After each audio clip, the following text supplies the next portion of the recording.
Welcome to another session with us on technology and stories. And we believe we'll be able to open up and demystify another piece of technology for you.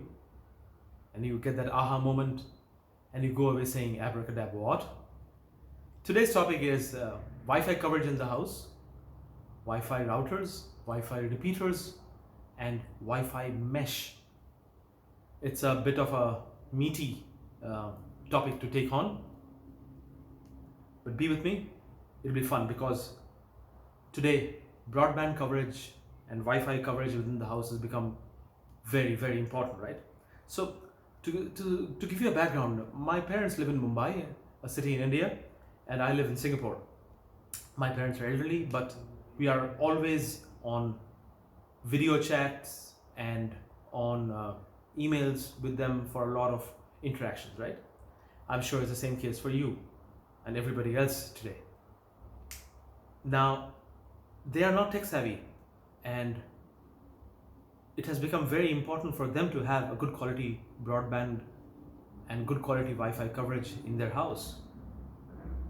So today, what do we do about broadband and Wi-Fi coverage? For broadband, you select your service provider and he gives you a cable which is coming into some corner of your house, maybe a fiber cable or maybe a copper cable. And there you have a main Wi-Fi router, right?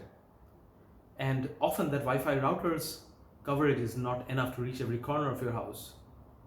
So very commonly, to extend the Wi-Fi coverage, we would be using something called Wi-Fi repeaters, things which look like this, kind of like this. They would be plugged into different parts of your house, and after you set them up with a very simple setup, they would be extending the reach of your repeaters to different parts of your house.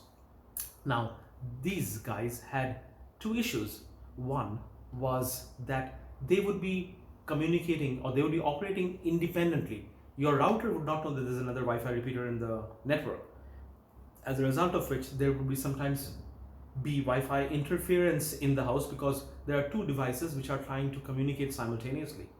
So the router would have to change channels, etc., to be able to isolate itself or to be able to communicate simultaneously without needing to go through a lot of interference from the repeater.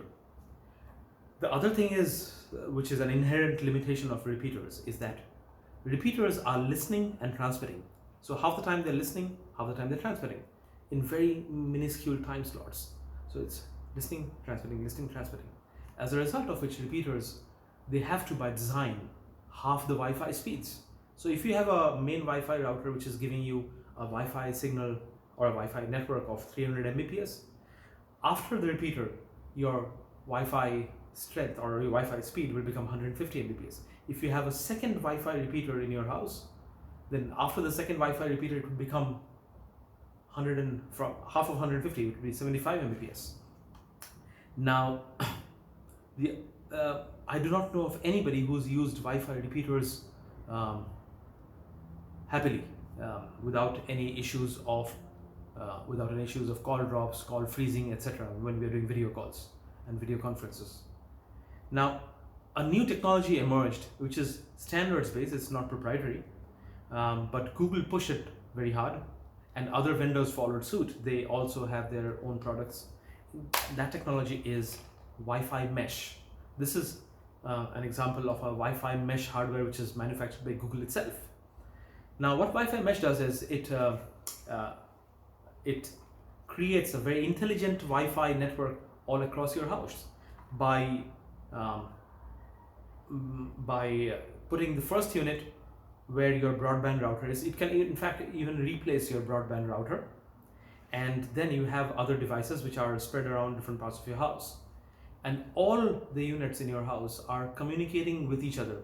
Remember, the Wi-Fi repeaters were independent, they would not communicate with each other. These guys have built-in intelligence and they communicate with each other. As a result of which, they are sharing information about each device on the Wi-Fi network. So if your phone or if your tablet is connected to one unit and you're walking with it, when it moves towards the second unit is going to inform the first unit that, hey, I have got this device and the signal strength is pretty good with me. The first unit say, hey, my signal strength with this device has fallen, so I'm going to drop, you pick up. And all of this happens completely transparently, seamlessly, and you don't even realize it, but your video call or your video conference continues without a glitch. The other advantage is that Google started off by creating an app called the Google Wi-Fi app, with which to configure Google Wi-Fi Mesh network, and others followed suit again. As a result of which, you have a very simple, foolproof app which you use on your mobile phone, Android and iPhone, to create a Wi-Fi mesh configuration for your house. It becomes very easy to do, and it also becomes very easy to extend. At a later point in time, if you want to add another unit onto your home Wi-Fi network to extend coverage to an area which was not important earlier, you can easily do that.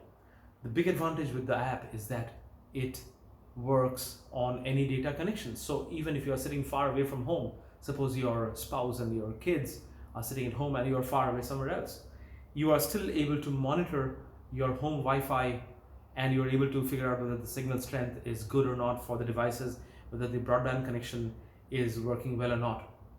This is a massive advantage, and it is available from people like Google, TP-Link, D-Link, Linksys, and everybody else I can think of whenever they are selling a Wi-Fi mesh network. I am therefore able to sit in Singapore and monitor and configure my parents' Wi-Fi network in Mumbai.